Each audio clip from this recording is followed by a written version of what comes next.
இன்றைக்கி தலைக்கறி குழம்பும் மூளை பெரட்டலும் பார்க்க போகிறோம். ஃபஸ்ட்டு கடாயை வச்சுக்கலாம்.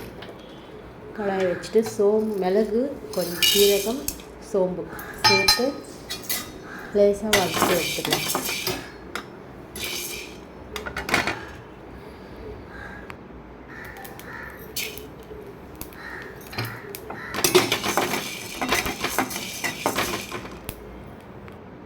எடுத்துட்டு அதுக்கப்புறம் ஒரு பாத்திரம் வச்சுக்கலாம். அதில் எண்ணெய் ஊற்றிக்கலாம்.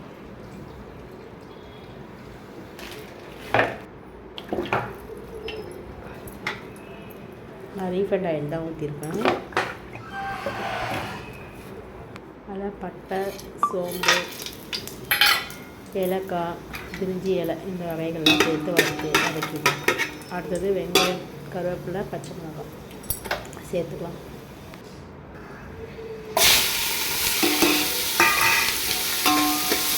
கொஞ்சம் கோல்டு இருக்கிறதுனால வாய்ஸ் கொஞ்சம் நல்லா இருக்கும். தக்காளி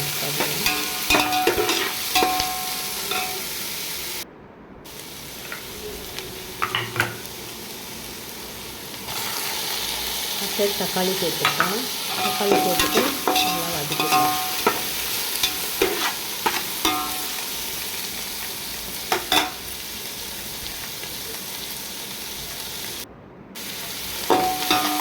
தக்காளி சேர்த்து நல்லா வதக்கிட்டு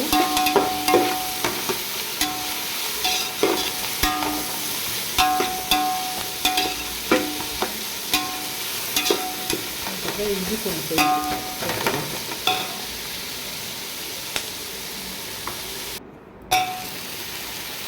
கொஞ்சம் வதங்கிறதுக்கு கல் போக நிறைய இதுவாகிறதுனால இஞ்சி எல்லாம் அப்படியே பிளாக்காக ஆகுது.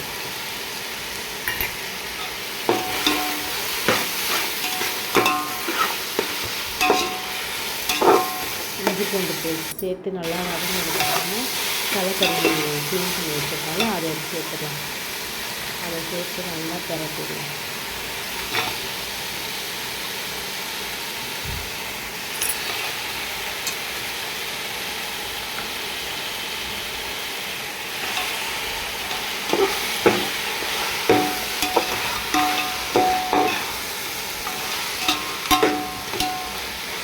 இது நல்லா கொஞ்சம் நேரம் ஆவிலேயே கொஞ்சம் இது ஆகட்டும்.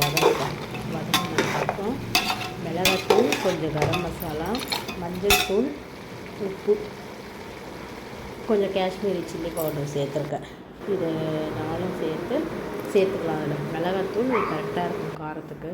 வீட்டு மிளகாத்தூள், குழம்புக்கு அரைப்போம்ல அந்த மிளகாத்தூள் சேர்த்து நல்லா வதக்கி கொடுத்துடலாம். அந்த ஆவிலேயே கொஞ்சம் நேரம் அப்படியே வதங்கினா சீக்கிரம் நல்லாயிருக்கும். அந்த மசாலாலாம் உள்ளே இறங்கி அது நல்லா இப்போ பாருங்கள் வதங்கிச்சு. இப்போ நம்ம தண்ணி சேர்த்துக்கலாம். உப்பு சேர்த்துட்டு தண்ணி சேர்த்துக்கலாம். தேவையான அளவு உப்பு, அதை கொஞ்சம் கிளறி கொடுத்துட்டு தண்ணி சேர்த்துக்கலாம். தேவையான அளவுக்கு தண்ணி. இது தலைக்கறி குழம்பா வச்சுட்டோம்னா இட்லி, தோசை, சாப்பாடு எல்லாருக்கும் நல்லாயிருக்கும். நாங்கள் வீட்டில் எப்படி செய்வோமோ அந்த மாதிரி செஞ்சு காமிச்சிருக்கேன். எங்கள் வீட்டில் நான் இப்படி தான் செய்வேன். எந்த மசாலாவும் சேர்க்க மாட்டேன். வெறும் மிளகு, சோம்பு, சீரகம் இது மூணும் வறுத்து அரைச்சி அதை பொடி பண்ணி வச்சுருக்கோம்ல, அதுதான் வளர்ப்பேன். நல்லா கறி வெந்து கொதி வந்ததுக்கப்புறமா அந்த பொடியை சேர்த்து அதில் ஒரு 2 கொதி வந்தோடனே இறக்கிட்டு கொதிச்சு இப்போ சேர்த்துக்கிறேன். மிளகு, சோம்பு, சீரகம் பொடி சொன்னேன் இல்லைங்களா, அதை சேர்த்துக்கிறேன்.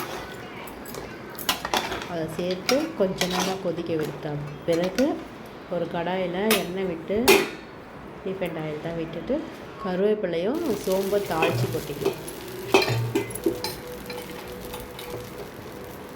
தாளித்து கொட்டிட்டோம்னா சூப்பராக இருக்கும். வாசனையாக தலைக்கறி குழம்பு ரெடி ஆகிடும்.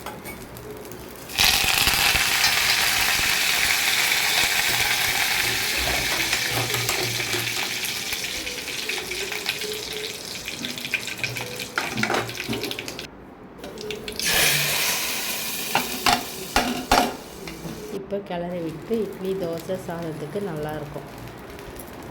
வீடியோ பிடிச்சிருந்தால் லைக் பண்ணுங்கள், ஷேர் பண்ணுங்கம்மா, சப்ஸ்கிரைப் பண்ணுங்கள்.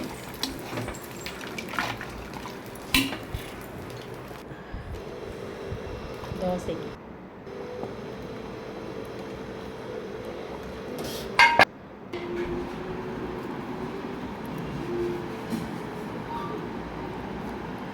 தேங்க்யூம்மா.